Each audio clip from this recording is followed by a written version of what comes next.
محتسبة على زمن الوقت المحتسب بدل ضايع للشوط الأول من المباراة.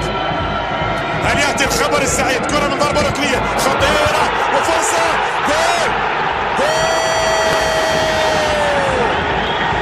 نعم يأتي الخبر السعيد، يأتي الخبر الأهلاوي السعيد ويتقدم الأهلي.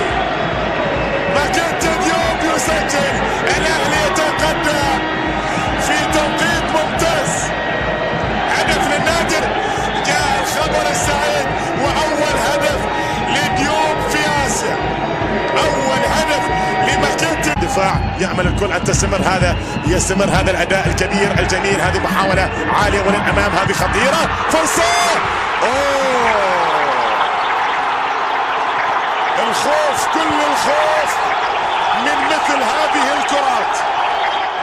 أنا قبل شوي كنت أتكلم وأقول أميد إبراهيمي هو اللي سجل.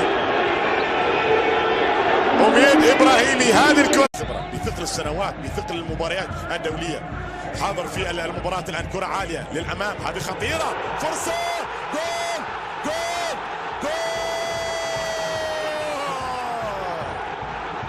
هدف أهلاوي ثاني.